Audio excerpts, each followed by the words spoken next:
Stapling on the bottom, stapling the top and the bottom of both. Tops coming down the seams, Okay. or the overlap rather. Yeah. Trim the bottom off and we'll stick it in. Obviously. Seriously, you got. Well, yes, of course. Oh, look at this, yeah. We live in such a litigious society now, don't we? That's quite true. What you need is one over it and one around it. Oh, I'll just take it all. I did this just came out this morning. I'm going to take it all off and how great it was. Nice clean cut then, wasn't it? Yeah. Oh, this is an interesting fact, everybody. This is down by my house and it's a blow up of one of the little tiny postcards. And it shows the bridge here, Yeah. that building in Mandy's garden, right? Oh, And the right. little garage at the bottom of mine, where the stables where they kept the horses, and this part of this building is missing altogether. And there's a building here, look. Yeah. And this building is where they used to put the guesses. Yeah. For this room? Just Is the room? Yeah. Right. If we, But it adds something to it. Yeah, taking. you'll be able to go through the exhibition looking at all the blood spots. Hey, I might be able to get that in the tape. It's amazing what they've got in the exhibitions now. Well, I think they're wonderful, these. Really are. Patrick. Yeah, no, we don't know. I don't know these two kids, I have to say. Yeah. Look on the church's head. That dates this one, yeah. That's Glantlyfon. Behind Glantlyfon, there's a huge tip there. That's where my mum used to meet my dad, is it? Before they levelled it, the tip here behind these houses was higher than these houses. So, and it's not even there. Well, where's Davernowid? So the field Davernowid is here. So that really dates this very old, before all this was filled up this lake. And they've gone. Up the Corris. How old do you think it is then, Ray? Well, that's got to be 1880s, 1870s maybe. Because this is turn of the century, and that tip is huge. And that's grown since that was taken. They didn't do that in a couple of years. Sandals. I know them. Yeah. You just, yeah. Well, it's probably a long time ago, isn't it? No change. Goodness. We do indeed. Dougie, wasn't he lovely, Dougie? It was just like before, wasn't it? They were perfect. They were. Yeah. Yeah. I'll never forget the story when they got married. You know, the village got wind of this. Oh. Right? And when they came back, there was bunting everywhere. Oh, Everything, you know, and confetti and cakes. Oh, lovely. And it was all kept dead hush hush. Yeah, right. Yeah, I know. I love to listen to her talk about it. You were saying about the man with the raincoat. And he worked for King Arthur's, but he was a quarry man. He worked My God, my son. I think he was late, didn't it? Wasn't he? Yeah.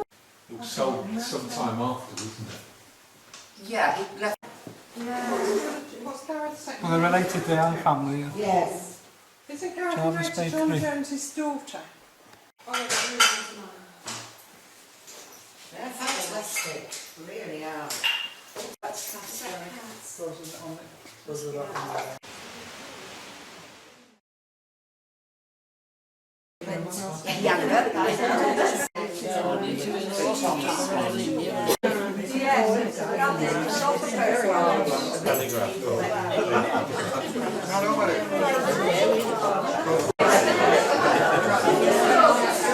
The committee, which sounds very important, but isn't really because everybody else has done all the work. What we did was get autonomous subcommittees going, and they were the ones who actually did everything. Our Holy Trinity Church is 150 years old, and I've got its birth certificate here to prove it. Like people, churches do have birth certificates, and this one is actually a little bit after its date of birth. It was already up and running when Her Majesty in Council, Queen Victoria, gave the decision that Holy Trinity would officially exist. Now, as I said, it's the subcommittee that's done the actual work. Unfortunately, one of our subcommittee chairs, Beth Babstock, isn't here. She organised our open day yesterday, which raised the incredible amount of £250.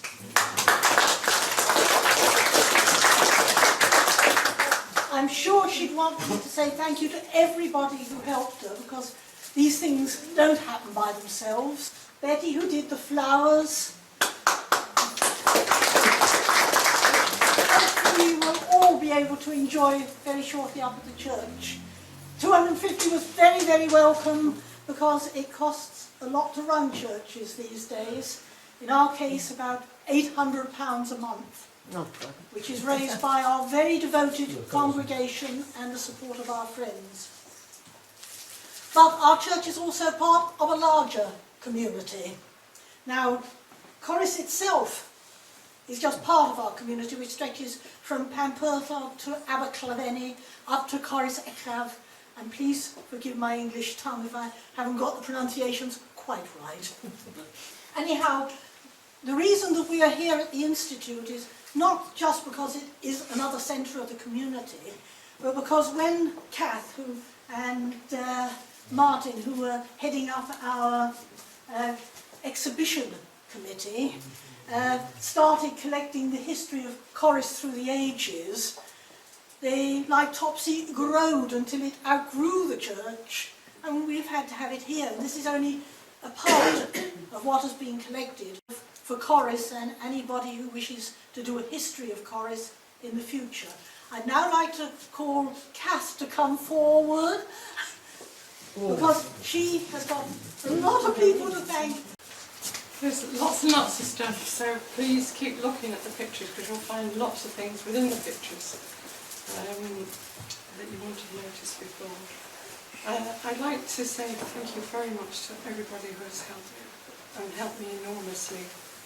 This Fran, who has copied out the censuses, so you will be able to look at who was living in your house in 1911 and in 1851, so you'll be able to look that up, or you'll be able to look at your ancestors to see if they're there.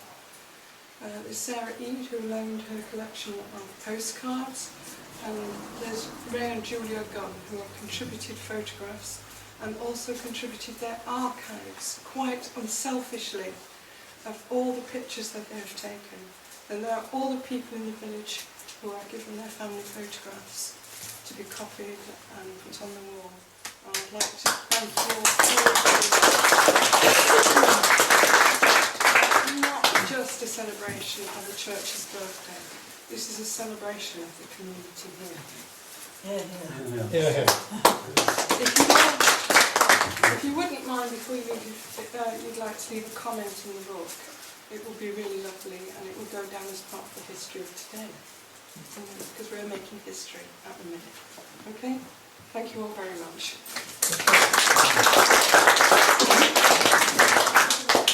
Now, all good exhibitions have to have an official opening, and we are very, very fortunate with the lady who's going to open our exhibition here today.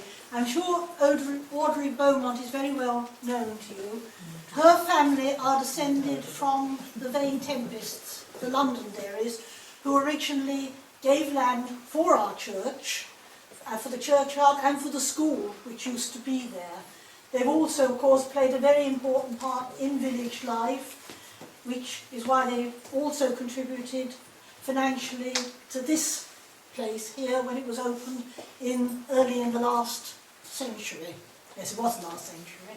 So we're very, very lucky to still have somebody from the original family here who is the continuity between the start of our church, the start of the Institute, and a lot of what we hold as community today. So might I just introduce Audrey Beaumont, who is standing here. Please come up, Audrey.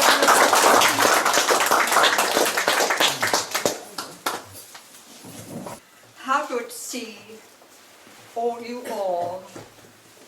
you that have come here today, to see each of you who love this little church. You all love this area, you all love this little church. Those who have been here, lived here, born here, died here, and have done so much in your love and loyalty. Planning this day for others to join in and celebrate 150 years. Those who are not members have had a connection, a christening, a wedding, a funeral. Do go to this little church and celebrate with hymn and prayer and enjoy the tea afterwards. Thank you for being asking me to come and open this exhibition. And I did intend coming, even though I didn't know I was going to be doing it. So thank you all for coming. Thank you very much, Audrey, for all you have done.